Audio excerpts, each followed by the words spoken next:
The relentless hum of the city, Arcadia, was a constant backdrop to the lives of its inhabitants. It was a metropolis caught in a breathless rush towards modernization, its skyline pierced by rising glass towers, yet its heart still beat with the quiet rhythm of older, more intimate neighborhoods. In one such corner, a cluster of quaint two-story houses with vibrant, overflowing window boxes stood defiantly against the encroaching concrete. Here, amidst the scent of jasmine and the distant rumble of the tram, lived Alara Vance. Alara was a young woman, barely in her mid-20s, with nimble fingers and a spirit as intricately woven as the tapestries she created. She was a freelance weaver, her small studio doubling as her home, filled with spools of luminous threads and the quiet click-clack of her loom. Her specialty was not merely decorative pieces, but narrative tapestries, complex, colorful works that often depicted allegorical tales of justice, truth, and community cohesion. Each thread, each knot, was a deliberate stroke in a larger story, often imbued with a subtle, almost ethereal glow that seemed to emanate from within the fabric itself. Her life was simple, focused on her craft and the small, vibrant garden she meticulously tended behind her cottage, a riot of sunflowers and sweet peas. Most evenings, she ate dinner alone, a simple meal, often with an ancient, leather-bound book propped open beside her plate, the silence of her home punctuated only by the gentle rustle of turning pages or the soft purr of her loom. The threads, in their myriad hues, were her closest companions, whispering stories only she could truly understand. One crisp autumn morning, as Alara made her way to the bustling local market, her basket swinging lightly at her side, she noticed a small commotion ahead. Mrs. Lena, a beloved elderly neighbor with a kindly, wrinkled face and a perpetual shawl draped over her shoulders, stood frozen on the sidewalk. Her frail hands trembled, and at her feet lay an open, empty purse. Its contents, a few coins, a crumpled shopping list, and a faded photograph, scattered across the gritty pavement. Mrs. Lena's eyes, wide with distress, darted anxiously around, but the stream of hurried pedestrians merely flowed around her, oblivious or indifferent to her plight. Alara could have easily walked past. She was already late for her fabric supplier, and the market was always a chaotic rush.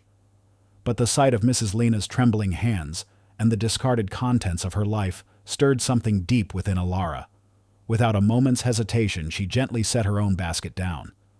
Her movements were swift yet graceful as she knelt, carefully gathering each scattered coin, each piece of paper. She didn't speak, merely offered a soft, reassuring smile to the elderly woman, whose eyes had welled up with tears of gratitude. When every item was meticulously placed back into the purse, Alara gently pressed it into Mrs. Lena's trembling hands. "There you go, Mrs. Lena," Alara murmured, her voice soft yet firm. "Everything's here." Mrs. Lena, overwhelmed, tried to press a few coins into Alara's palm, her voice raspy with emotion. "Oh, bless you, child, you're an angel. Please take this for your trouble." Alara, however, politely but firmly shook her head, her smile unwavering.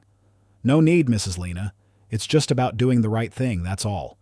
She rose, retrieved her basket, and with a final warm nod continued on her way.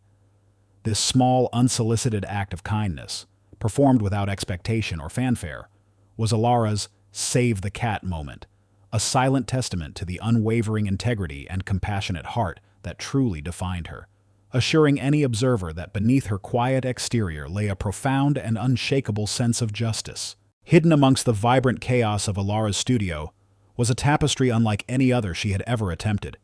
It was significantly larger, its unfinished expanse stretching across a dedicated section of her biggest loom. The design was abstract yet unsettling, dominated by sharp, jagged lines of somber grays and deep blues, intercut with startling, almost violent flashes of crimson and gold. It was a tapestry of disquiet, a narrative of fragmentation. When Alara worked on it, her expression would darken, her brow furrowed in deep concentration, as if wrestling with an unseen adversary. At such times, her fingers would often drift, almost unconsciously, to the pocket of her working smock, where she kept an old, tarnished silver leaf-shaped hair clip. It was an antique, its delicate veins almost worn smooth from countless touches. As she handled it, her eyes would grow distant, filled with a profound, almost melancholic introspection, as if the tapestry and the hair clip were intrinsically linked to a painful memory or an unfulfilled quest. The moment anyone approached, or if she sensed a gaze lingering on her, her hand would immediately retreat, the hair clip tucked away, the intense expression fading from her face, leaving only a hint of something unresolved. This subtle, habitual gesture, coupled with the glimpse of the hidden heirloom and the enigmatic tapestry, hinted at a concealed past, a unique talent, and a deep-seated mystery waiting to be unraveled. Arcadia, the city itself, was a tale of two worlds. On one hand, it was a gleaming beacon of progress, its downtown core a testament to rapid development and technological advancement. Yet, beneath this polished veneer, a rot was steadily spreading. Corruption, like a slow-acting poison, seeped into the city's foundations.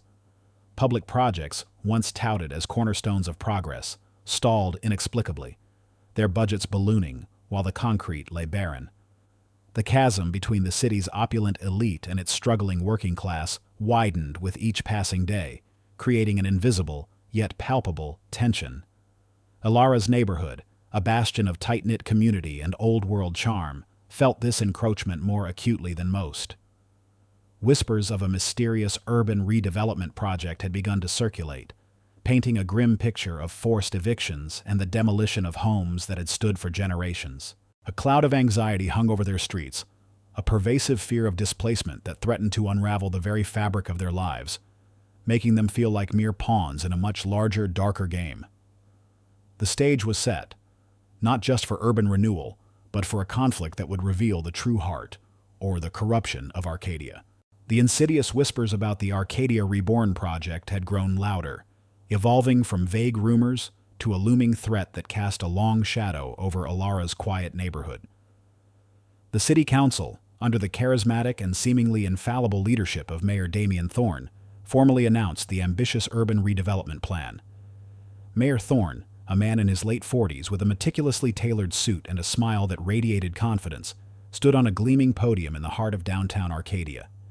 His voice, amplified by powerful speakers, resonated across the plaza, promising a glittering future for the city. "My fellow Arcadians," Mayor Thorne boomed, his voice smooth as polished marble, "Arcadia Reborn is not just a project, it's a vision, a testament to our city's boundless potential. We will build a new commercial hub, state-of-the-art residential towers, and green spaces that will redefine urban living." His words were a carefully constructed symphony of progress and prosperity, designed to sweep away any lingering doubts. He spoke of increased jobs, soaring property values, and a future where Arcadia stood as a shining example of modernity. He artfully sidestepped any mention of the displacement it would cause, or the historic neighborhoods it would erase.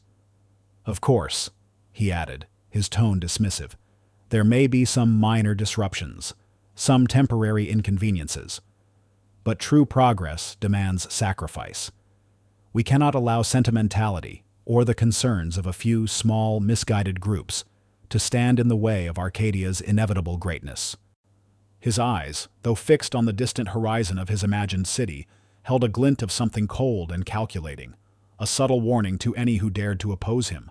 Ilara felt a cold knot tighten in her stomach. Her neighborhood, the very fabric of her existence, was directly in the path of this inevitable greatness. She had heard the whispers, seen the anxious glances exchanged between neighbors, but the official announcement, delivered with such disarming charm, made it terrifyingly real. There was a fundamental injustice to it all, a deep imbalance. How could progress demand the eradication of homes, of communities built over generations? She knew, with an intuitive certainty, that there was something deeply wrong beneath the mayor's polished pronouncements. The numbers didn't quite add up, the promises felt hollow, and the speed with which the project was being pushed through raised alarming questions. Her initial reaction was a familiar one, a cautious retreat. Ilara was a weaver, an artist, not an activist. The thought of confronting such a powerful figure as Mayor Thorne, a man who seemed to command the very air around him, filled her with a paralyzing fear. She imagined herself speaking, her quiet voice lost in the din of city politics, her arguments dismissed as naive idealism. This was far beyond her loom, her threads, and the quiet stories she wove. Yet, as she looked at the anxious faces of her neighbors, The elderly, the families, the small business owners, she felt a profound surge of responsibility. Her heart ached for Mrs. Lena, whose small cottage with its vibrant rose bushes would surely be among the first to fall. This wasn't just about her. It was about them, about justice, about standing up for what was right, even when it felt impossible. The artist's eye that sought truth in patterns and colors now sought to expose the unseen threads of deception. The quiet weaver felt a nascent fire begin to smolder within her, a fierce, unyielding need to protect her home and her community. This crisis, though terrifying, began to awaken a dormant instinct for advocacy, a profound desire to speak a truth that only she, with her unique way of seeing, could truly articulate. The very next morning, the stark reality of the Arcadia Reborn project descended upon the neighborhood with chilling efficiency. Official notices, emblazoned with the city seal and Mayor Thorne's signature, were plastered on every front door, including Alara's. The crisp white paper, a stark contrast to the faded paint of the old houses, contained a chilling directive. Residents were required to vacate their homes within 30 days to make way for immediate demolition. The finality of it, the cold, bureaucratic language, was a punch to the gut. The clock was ticking. Later that day, a local news channel featured Mayor Thorne, his smile as wide as ever, dismissing the growing outcry from the affected neighborhoods. "These are just a few vocal dissenters," he announced with a wave of his hand. "Naive individuals who simply don't understand the complexities of urban development. They cling to outdated notions, holding back progress. Furthermore," he added, leaning into the camera with a conspiratorial air, "we have intelligence suggesting that these protest groups are being manipulated, perhaps even funded by secret external forces who wish to derail Arcadia's prosperity for their own shadowy agendas." His words were a direct, thinly veiled accusation, designed to discredit and isolate anyone who dared to challenge him, effectively turning public opinion against the very people whose lives he was uprooting. The injustice of it all burned within Alara. This wasn't just eviction, it was slander, a deliberate attempt to malign good people.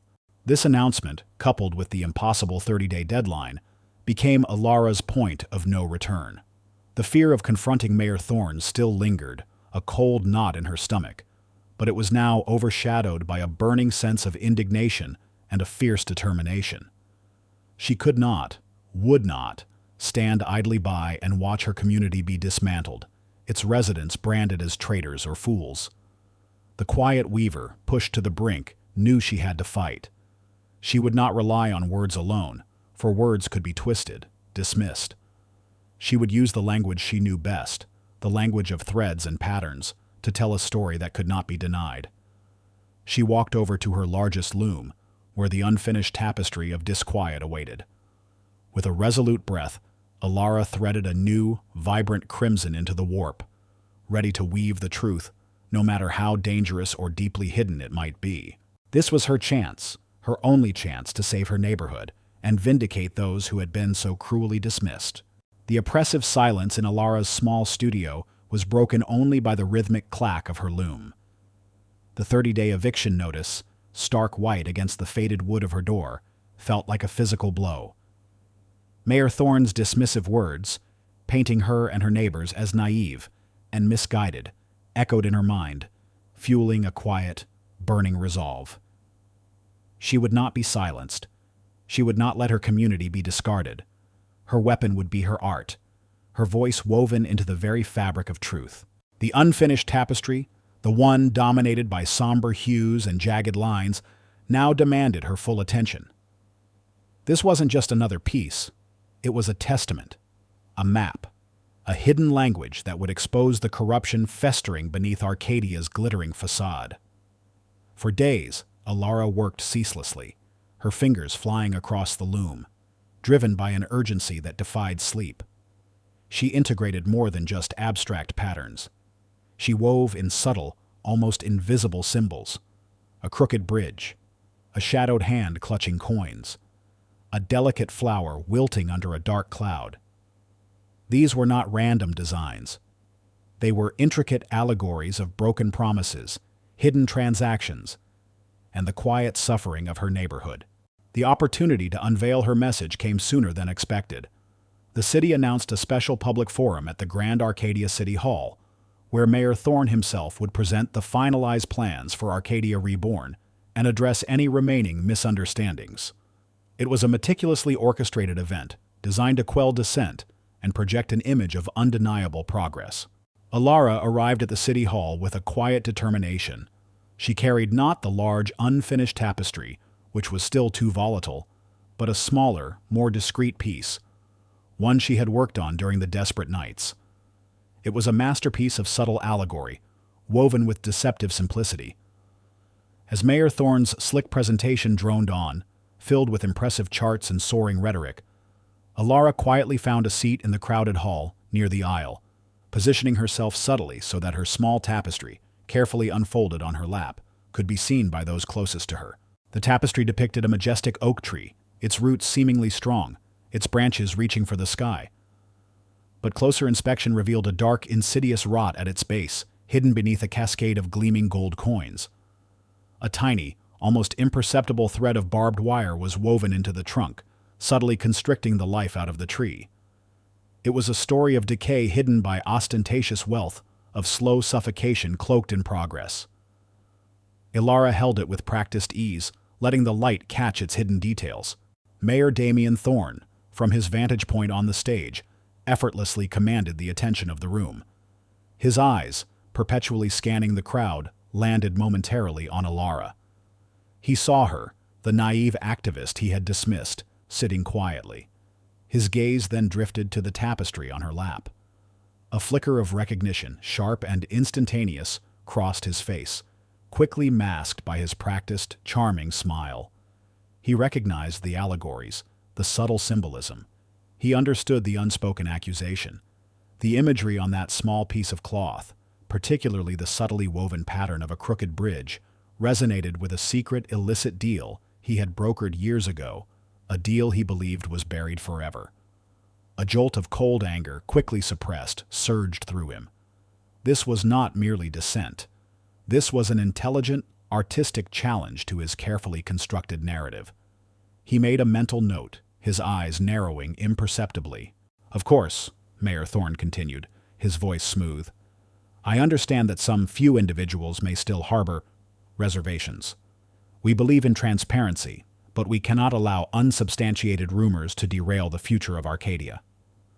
He subtly steered the conversation away from the specifics of land acquisition, focusing instead on the broader, more nebulous benefits of the project. He knew he needed to regain absolute control of the narrative. Observing from a few rows back was Councilor Beatrice Hayes. A seasoned politician, usually a staunch ally of Mayor Thorne, she possessed a pragmatic mind and, beneath her hardened exterior, a nascent sense of civic duty. She had found Thorne's relentless pushing of Arcadia Reborn unsettling, but had dismissed her own unease as simple political caution. Now, as she listened to Thorne's slick words, her gaze drifted to Alara and the small tapestry on her lap. Councilor Hayes squinted, trying to decipher the intricate patterns. The image of the tree, subtly rotting beneath its gilded leaves, sent a prickle of unease down her spine. The hidden barbed wire, though almost invisible, resonated with a vague, unsettling memory of hushed conversations and rushed decisions regarding land deals. She didn't fully grasp the meaning, but a seed of doubt, a tiny crack in her unwavering support for Thorne, had been planted. Her professional skepticism, once dormant, was now subtly awakening.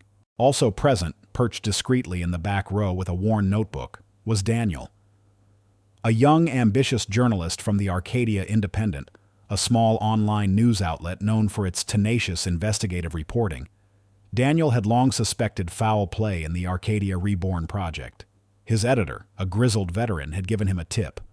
"Follow the money, kid, and watch Mayor Thorne's eyes when someone mentions the old neighborhoods." Daniel had seen Alara's previous work, having stumbled upon her vibrant stall at the local market, appreciating the raw truth hidden within her art. When his gaze landed on her in the forum, his interest was immediately piqued. He noticed the tapestry on her lap, its artistic style instantly recognizable. Though he couldn't fully decode its allegorical message from his distance, the intensity of Alara's gaze, coupled with the unusual symbolism, told him there was a story there. He quickly jotted a note in his pad. Weaver girl. Art. Strange symbolism. After the forum concluded, as Mayor Thorne was being mobbed by reporters, Daniel made a beeline for Alara, his journalistic instincts tingling. "Excuse me," he said, his voice earnest. "I'm Daniel, from the Arcadia Independent. Your tapestry, it's captivating. What does it mean?" Mayor Thorne, having spotted Daniel approaching Alara, felt a surge of cold fury. This was exactly what he wanted to avoid. He needed to isolate this activist weaver before she gained any traction.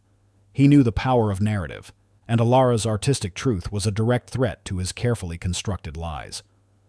As soon as Daniel and Alara began to speak, Thorne acted. He immediately pulled aside his chief of staff. "That Weaver girl," Thorne hissed, his voice low and venomous. "And that pesky journalist from the Independent. I want them both dealt with. Publicly discredit her. Call her a delusional fringe element, maybe even imply she's being paid by outside agitators." He smirked. "And as for the journalist, make sure his editor knows he's pursuing unprofessional and baseless stories. Threaten to pull all city advertising from the Independent if they don't rein him in. Make it clear that anyone who stands against Arcadia Reborn will face consequences." Within days, Thorne's carefully orchestrated smear campaign began. Whispers about Alara being unstable and obsessed circulated through the city. Her small garden was mysteriously vandalized overnight, its vibrant flowers uprooted, a clear message of intimidation. Flyers appeared in her neighborhood, accusing her of being a puppet of dark money interests trying to destabilize Arcadia. Thorne even orchestrated an official city investigation into Alara, citing public disturbance and defamation of city officials, a clear attempt to tie her up in legal battles and drain her resources. Alara felt the weight of Thorne's power pressing down on her, an insidious force that sought to crush her spirit and isolate her from the very community she sought to protect. But, as the fear threatened to overwhelm her, she clutched the silver leaf hairclip in her pocket. Its cool metal a tangible link to a past she still didn't fully understand, but which now felt inextricably linked to her fight for truth. She knew she had to keep weaving. The grand atrium of Arcadia City Hall, usually a bustling hub of civic activity, had been transformed into a gleaming showcase for Mayor Thorne's Arcadia Reborn project. Polished marble gleamed under the soft glow of recessed lights, reflecting immense architectural renderings of sleek, futuristic towers. Champagne flutes clinked, and the air was thick with the scent of expensive canapés and hushed conversations amongst investors, media moguls, and city elite. Mayor Thorne, resplendent in a custom-tailored suit, moved through the crowd like a king amongst his subjects, his smile unwavering, his handshake firm. He had orchestrated this exhibition of transparency as his final decisive stroke, designed to crush any lingering dissent and secure the last vestiges of funding before breaking ground. He had already announced that unless compelling, irrefutable evidence was presented within 24 hours, the bulldozers would roll into Alara's neighborhood. The clock was ticking, not on a screen, but in the heart of every resident facing eviction. Alara Vance stood at the edge of the bustling exhibition, a solitary figure amidst the opulent display. She felt the stark contrast between the glittering facade and the painful truth she carried. Mayor Thorne's smear campaign had been relentlessly effective. Her garden, a vibrant extension of her soul, had been vandalized, a cruel, stark message. Whispers of her instability and connection to shadowy forces now followed her like a persistent shadow. Neighbors, once quick with a smile, now averted their eyes, fearful of association. Even Daniel, the tenacious journalist, had been pulled back by his editor, threatened with legal action and the financial ruin of the Arcadia Independent if he continued to pursue the baseless story. Alara was utterly alone, isolated by a wall of fear and calculated misinformation. The weight of her community's dwindling hope, their unspoken pleas, pressed down on her, an almost unbearable burden. She carried no grand banners, no shouts of protest. Instead, tucked carefully under her arm, was her magnificent, unfinished tapestry. It was a sprawling, intricate map of deceit, woven with painstaking detail. For weeks, Alara had worked almost without sleep, driven by an instinct beyond mere sight. Her unique family talent, the truth-weaving ability, allowed her to perceive residual energies on old objects, especially documents. With the silver leaf hair clip, her mother's, tucked into her belt, amplifying this subtle gift, Alara had read through discarded city memos, shredded contracts, and forgotten ledgers, deciphering patterns of corruption. She had woven in financial diagrams, shell company names, and even binary code snippets representing specific fraudulent transactions, all hidden within the abstract art. But it was still incomplete, fragmented. She had only pieces, not the smoking gun. As the clock inexorably ticked towards the deadline, a wave of profound despair washed over Alara. Her fingers, usually so nimble, felt clumsy, inadequate. She remembered her mother, Anna, a weaver herself, who had vanished mysteriously years ago after quietly investigating Thorne's early political dealings. Had her mother also faced this crushing solitude? Had she too felt this overwhelming futility?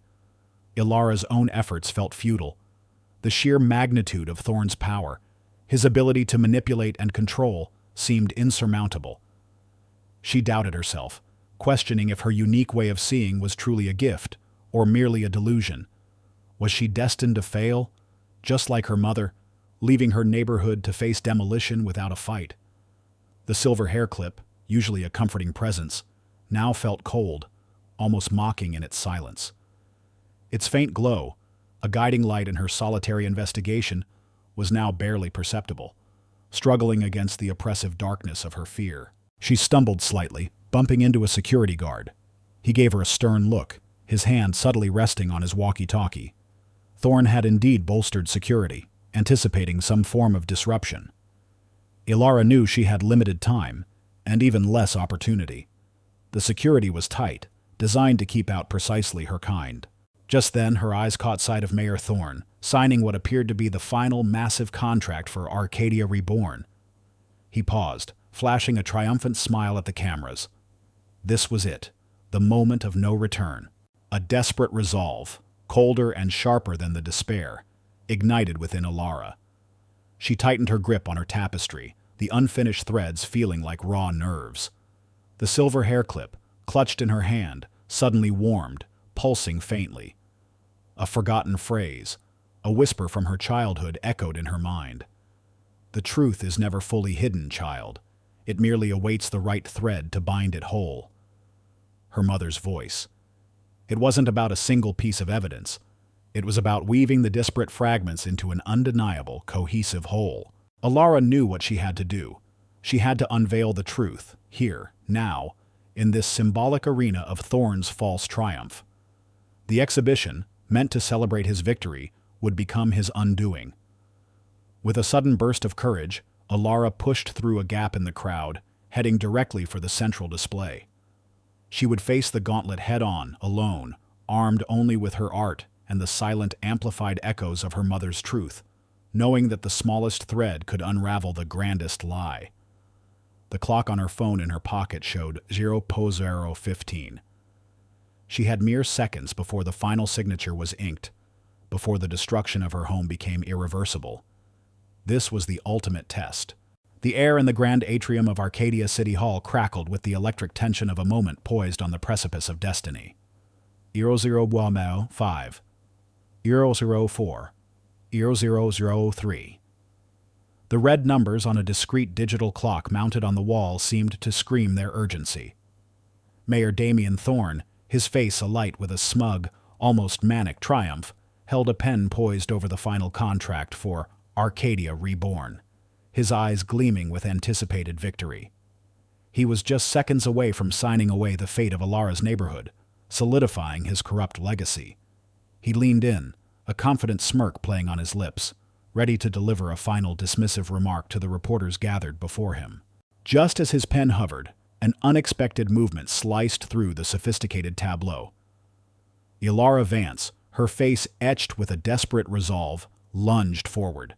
She moved with a surprising burst of speed, bypassing startled security guards. With a powerful, almost violent sweep, she unfurled the massive, unfinished tapestry she had carried, sending it cascading over the pristine architectural models and expensive renderings of Mayor Thorne's grand project. The vibrant, chaotic tapestry, a stark contrast to the sterile perfection of the exhibition, landed with a soft yet impactful thud. A collective gasp swept through the assembled elite. The initial reaction was confusion, then annoyance. A few security guards immediately rushed towards Alara, their faces grim, ready to seize her. But then, as the tapestry settled, its intricate details, magnified by the exhibition's spotlights, became chillingly apparent. It wasn't just abstract art. It was a meticulously woven map of truth. On its surface, vivid images pulsated with unsettling clarity. Crooked bridges melting into pools of black ink, towering buildings constructed from fragile, crumbling bones, and obscured figures exchanging heavy sacks of money in shadowy alleyways. But it was the subtle, almost invisible details that truly stunned. Tiny, intricately woven binary codes that represented specific, unrecorded financial transactions, distorted logos of shell corporations Alara had read from old documents, and fragmented, chillingly accurate excerpts of forged signatures. This wasn't art, it was evidence, presented in a language only Alara could truly translate. Mayor Damien Thorne, his pen still frozen mid-air, stared at the tapestry. His triumphant smirk vanished, replaced by a ghastly pallor. His eyes, usually so confident, dilated with a raw, visceral terror. He recognized the symbols, the hidden codes, and then his gaze locked onto a particularly chilling detail. A small, intricately woven silver leaf, identical to the hair clip Alara held clutched in her hand, woven into the deepest, darkest part of the tapestry, directly above a hidden pattern depicting a crumbling, sealed-off old cellar and a vague, silhouetted figure. It was the signature of his long-lost sister, Anna, Ilara's mother. The hair clip, a unique family heirloom, was also a symbol, one tied to a dark secret he thought was buried forever. The horrifying realization hit him like a physical blow. Alara was Anna's daughter, and she knew. You old fool! You found nothing!" Eris Thorne bellowed, his voice cracking with desperation, a desperate, animalistic cry escaping his lips. "It's just some ridiculous fabric, a mad woman's ravings. Get her out of here, now!" He waved his hand frantically at security, but they seemed momentarily paralyzed by the sheer audacity of Alara's display. He even physically lunged at the tapestry, attempting to rip it from the models, his composure completely shattered. This was the Nin Tho, bated breath moment. The security guards were closing in, Thorne was screaming, and the crowd was in a stunned, disbelieving silence. It seemed as though Alara's heroic act would be dismissed as the rantings of a lunatic, her truth drowned out by the mayor's desperate lies. The red numbers flashed, 001, 000. The contract was seconds from being signed. Just as the first security guard reached for Alara, the silver leaf hair clip she clutched in her hand began to glow. It wasn't a trick of the light. It was an undeniable, ethereal luminescence, radiating outwards. The light pulsed, then streamed across the tapestry, illuminating its hidden threads and patterns with astonishing clarity. The binary codes shimmered, seemingly shifting to reveal actual numbers. The forged signatures, previously subtle, now stood out in stark, undeniable relief. The map of truth on the tapestry seemed to come alive, its message undeniable, searing itself into the collective consciousness of the onlookers. And then, as Thorne continued to scream his denials, a new voice, piercing and clear, sliced through the pandemonium. "Wait! The hair clip!" It was Counselor Beatrice Hayes, who had moved closer, her face a mask of shock and dawning horror. She had recognized the silver leaf, a distinct family heirloom of the Thorne family, rumored to have belonged to Anna, Damien's sister, who had vanished years ago. Her eyes widened as she stared at Alara, then at the terrified Mayor Thorne. The hair clip, and the patterns on the tapestry. Damien. Anna. She used to weave like this. She disappeared after trying to expose your early deals. Counselor Hayes, a woman of deep moral conviction despite her political allegiances, suddenly understood the horrifying depth of Thorne's treachery. The evidence woven into the tapestry, amplified by the mystical glow of the hair clip, combined with the sudden, undeniable recognition of the family heirloom, solidified everything. Thorne, utterly exposed, his eyes bulging with frantic desperation, could no longer maintain his facade. His voice, now a pathetic whimper, ripped through the silence, not as a denial, but as a horrified, involuntary confession. You can't be Anna's child? No, that clip was buried. You weren't supposed to find it. You weren't supposed to know about the cellar, about her. His words, gasped out in sheer panic, were not only an admission of his corruption, but a chilling, inadvertent revelation of his direct involvement in Anna's disappearance.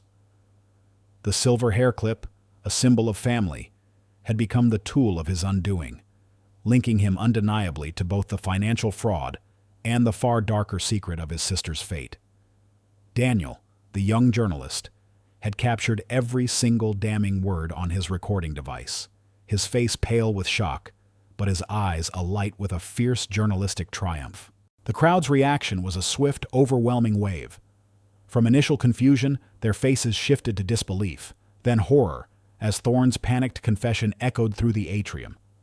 A collective gasp, then a rising tide of angry murmurs, swelled into an indignant roar.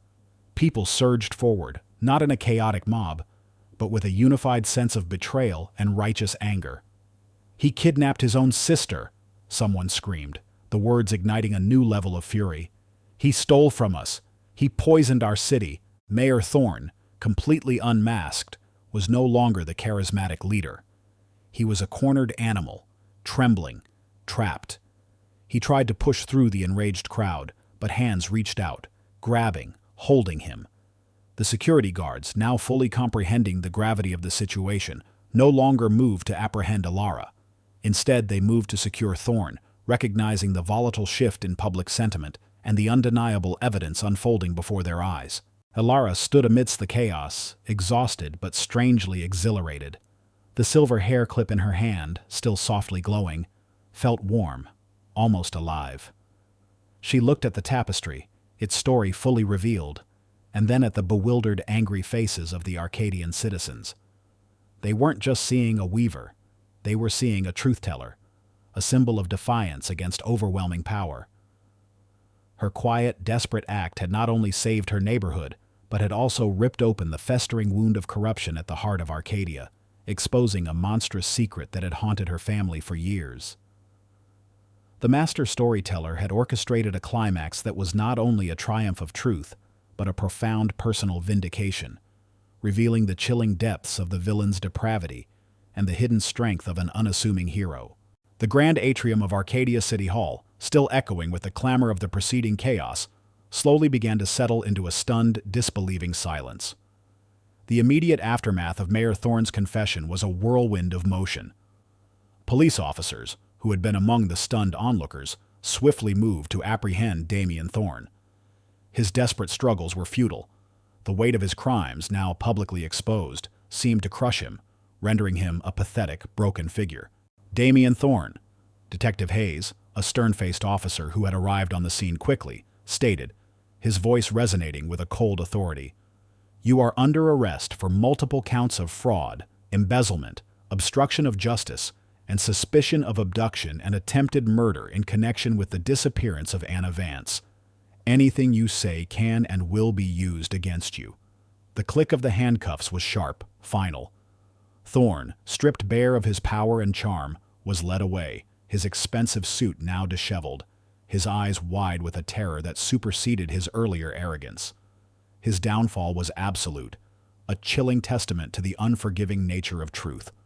The subsequent investigation, fueled by Alara's intricate tapestry, Daniel's comprehensive recordings, and Counselor Hayes's newfound testimony, quickly unearthed a vast network of corruption, confirming the extent of Thorne's depravity. His trial was swift and merciless, ending with a lengthy prison sentence, a fate entirely commensurate with the depth of his crimes. Amidst the lingering shock, Counselor Beatrice Hayes stepped forward, her face pale but resolute. She walked directly to Alara, who still stood by the unveiled tapestry, the silver hair clip clutched in her hand, its glow now faded. Counselor Hayes, usually composed and politically shrewd, now appeared genuinely distraught. "Alara," she began, her voice trembling slightly. I am so deeply sorry. I was blind. I was foolish. I allowed myself to be swayed by his charm, his promises of progress, and my own political ambition. I dismissed your concerns. I ignored the whispers, and I almost let him destroy this city, and you. She gestured vaguely towards the tapestry. What you have revealed, it's horrifying. I dismissed your mother's warnings years ago, too. I was a coward. Please forgive me. Her apology was heartfelt, raw with shame and true remorse. She had been a misguided individual, blinded by ambition and a lack of true discernment. But now, the full weight of her misjudgment had descended upon her. Ilara looked at the counselor, her expression softening. She saw not Thorne's calculated malice, but genuine regret. It takes courage to admit a mistake, Counselor Hayes, Ilara said, her voice quiet but firm. The truth is often difficult to see, especially when it's cloaked in power. Counselor Hayes nodded, her eyes glistening. Then let me try to make amends. Ilara, what you have done for Arcadia is immeasurable. You've saved our homes, our integrity, and exposed a monster. The Arcadia Reborn project is immediately halted, but we need a new vision, a true one, built on transparency and community. We need your wisdom, Ilara. I want to offer you a position on a new civic oversight committee, a direct liaison between the citizens and the council. You would help ensure that all future city projects are truly for the people, and that justice prevails. And the city, we will ensure your neighborhood is not just safe, but thriving. We will invest in its preservation, its renewal, with true community involvement. This was not just a job offer. It was an offer of public trust, a recognition of her unique ability to discern truth, and a significant platform for her to shape the future of Arcadia. Ilara considered the offer. Her life had been one of quiet artistry, her battles fought on the loom. But the past few weeks had shown her the profound impact one individual could have when armed with truth and courage. Her mother's legacy, the truth-weaving gift, was meant for more than just personal expression. It was a tool for justice, a voice for the voiceless. She looked at the now reverent faces of the Arcadian citizens, their eyes filled with gratitude and newfound respect. I accept, Counselor Hayes, Ilara finally said, a faint, genuine smile gracing her lips. Not for any personal gain, but for Arcadia, for the truth, and for my mother. She paused, then added, but my first request is that we establish a permanent, public memorial to all those who were silenced or suffered under Thorne's corruption, and that the City Hall itself undergo a complete internal review, every document, every project, every decision, to ensure no hidden lies remain. Counselor Hayes, visibly relieved and deeply moved, immediately agreed, her resolve to reform the city unwavering. The news of the scandal, and Ilara's extraordinary unveiling, spread like wildfire, not just through Arcadia, but across the nation. Ilara Vance, the naive activist, became the weaver of truths, a quiet legend. Journalists from major networks flocked to Arcadia, eager to hear her story. Ilara, with Daniel by her side, granted a series of carefully chosen interviews, speaking not of vengeance, but of the importance of vigilance, transparency, and the power of art to expose hidden truths. She spoke of the forgotten wisdom of listening to the subtle energies of places, of the stories embedded in objects, and how such intuition, when combined with evidence and courage, could dismantle even the most formidable lies. Later that week, as the dust began to settle, Ilara and Daniel sat together in her newly restored garden, its vibrant flowers replanted by grateful neighbors. The scent of fresh earth mingled with the gentle aroma of chamomile tea. Shadow, the neighborhood cat who had adopted Ilara during her solitary struggle, purred contentedly at her feet. You know, Daniel mused, putting down his notebook, I still can't quite wrap my head around it. The way that tapestry, it just came to life. And the hair clip. What was it, Ilara? His journalistic curiosity, always keen, was now tinged with a profound awe. Ilara smiled, her fingers absently tracing the delicate silver leaf hair clip, which she now wore clipped to her collar, openly. proudly. "This is the Starfall clip, Daniel," she explained softly. "It was my mother's, and her mother's before her. It's an heirloom of the Vance family, passed down through generations of truth weavers. We don't just weave with thread, we weave with intuition, with a connection to the energies of the past. The clip, it amplifies that connection. It helps me read the imprints left on old documents, on places where significant events occurred. The patterns, the codes on the tapestry, they weren't just imagination. They were truths I perceived, translated into art, amplified by the clip." A shadow of old pain crossed her face, quickly replaced by a quiet resolve. "My mother, Anna, she had this gift too." She recognized Thorne's corruption early on, before he was powerful. She tried to expose him, using her weaving to gather information. But she was alone. He silenced her, made her disappear before she could finish her work. He buried her, literally, in an old, sealed-off cellar beneath a property he owned, thinking he had erased her and her truth forever. He never found this clip. He thought he had destroyed everything. But the truth, it just awaits the right thread to bind it whole. Alara's voice was steady, devoid of bitterness, filled instead with the calm strength of someone who had faced their deepest fears and emerged triumphant. "I realize now why she disappeared. She was trying to warn everyone. I completed her work, Daniel. I finished the tapestry she started, not with thread, but with justice." Daniel looked at her, his respect deepening. "You didn't just expose a corrupt politician, Alara. You brought justice to your family, and you gave Arcadia back its soul." Alara nodded, gazing at the vibrant new life blooming in her garden. "My mother believed that the truth, like a river, will always find its way to the surface. Sometimes, it just needs a little help to break through the dam." The city had indeed found a new calm, a profound sense of peace built not on false promises, but on transparency, integrity, and the quiet, unwavering power of truth, meticulously woven into the very fabric of its rebirth. A gentle breeze, redolent with the fresh scent of blooming wildflowers and moist earth, rustled through the newly verdant trees of Willow Creek. The relentless drought, once a suffocating memory, had long receded, replaced by an abundance of clear, flowing water that invigorated every corner of the town.